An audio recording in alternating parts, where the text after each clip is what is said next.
Expression of control with chaos. They play one of the most attractive football, if not best, but their aggressive style of play comes with a lot of risk, which in all fairness equals the rewards.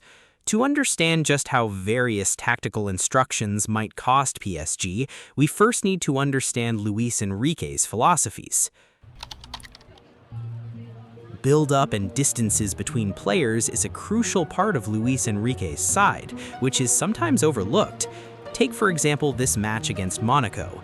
If we look at the distances between the players involved in build-up and those staying higher up the pitch, it is huge. Such a system gives more space to outplay the press and quickly transition, but if the opposition is able to nick the ball, PSG run a high risk of conceding a goal due to the recovery distances. And one fine example is against Bayern. Doe drops in midfield but gets robbed of the ball, resulting in a big goal-scoring opportunity for Elise.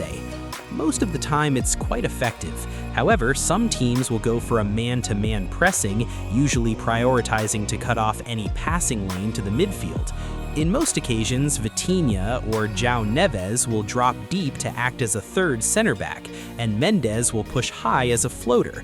This usually disorients the press and is quite effective with players like Arsenal's Declan and Man City's Bernardo Silva using this tactic whenever breaking a mid-block becomes an issue. At times, teams will counter this deep-line midfielder by man-marking the two remaining midfield players, but here's where the double runs comes in handy for PSG. Take, for example, the game against Chelsea. Zaire Emery, who's dropped as an extra center back, is getting closed down.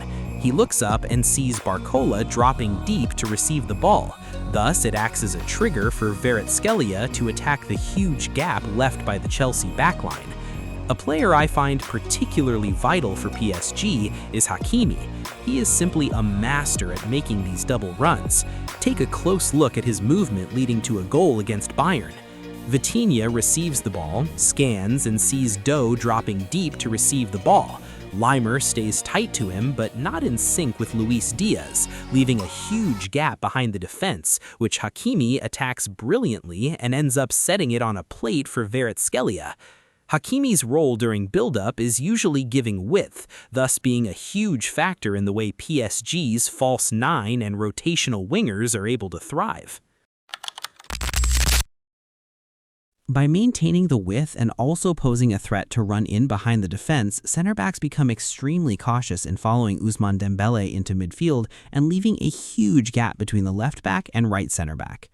Liverpool's back five was effective against this method, but it also meant many players would most likely be dragged out of position during a high press, especially the three center backs. Dembélé is a master at this strategy, with his movement at times freeing up other players like Desiré to exploit his space, or in other scenarios, such as last season's semi-final against Arsenal, he received the ball totally unmarked and proceeded to run at the defense untracked by the holding midfield. This move resulted in the first goal of the tie.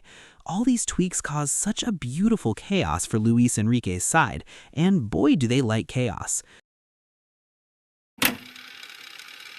PSG's rotations is one of their most praised attributes. You could at times last season see the right back laying the ball off and Mendes finishing it off. This season they've evolved slightly, specifically targeting opposition fullbacks. In almost half the goals in the Champions League knockout rounds, you would specifically see the center backs up against the wingers in a 1v1 situation, while the fullbacks were out of position pressing either a midfielder who had strayed in the winger's position or a fullback such as Hakimi in the Chelsea game who was attacking as a wide player, pulling Hato out of position, freeing Barcola for the finish. Controlling the game. In the final third, however, PSG looked to break down defensive structure using intricate passing, slowing down the tempo, and pinning the opposition in their own third. Such a move is intended to suffocate the opposition as they try to break from a low block with intense counterpressing. This piles up the pressure and keeps frustrating the opposition until an opening arrives or an overlapping run is made with no one able to track the runner, resulting into big chances created. PSG don't really have a traditional 9 who will often get to the end of headers or even bully center halves, thus breaking down defensive blocks is a specialty they're grown into, which brings me to their individual brilliance. As we saw in the Bayern PSG game, it is essential to let your stars thrive in the best of conditions. PSG likes to create overloads on the wings, particularly down the right flank, underlapping runs made by midfielders or fullbacks. But let's not forget that in artificial transitions arising from PSG overcoming the high press, wingers like Desiree and Kvaratskhelia are intentionally left isolated in 1v1 situations, with teammates rushing away from the ball carrier into the box.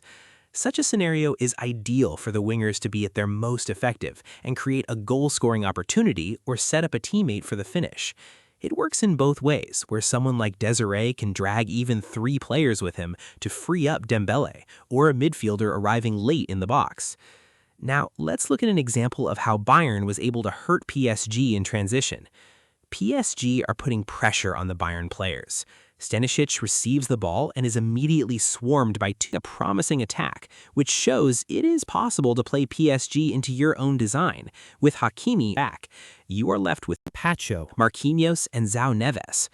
This system of pressing, especially in the mid-block, is very effective, but just one pass between the back four and the midfield is all it takes to open PSG up.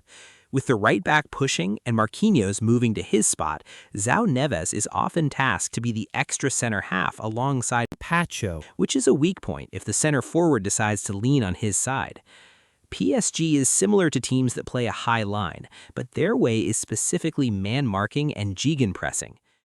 PSG have the most elite squad in Europe, but it doesn't take much to notice their squad depth is a bit shallow in defense. Take, for example, if Hakimi and Marquinhos both get injured, PSG would be in a very sticky situation.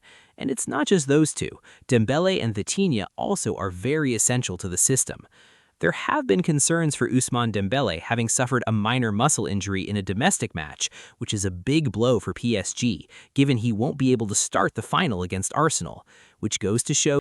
Thanks for watching. If you enjoyed the video, don't forget to give it a thumbs up and subscribe for more related content.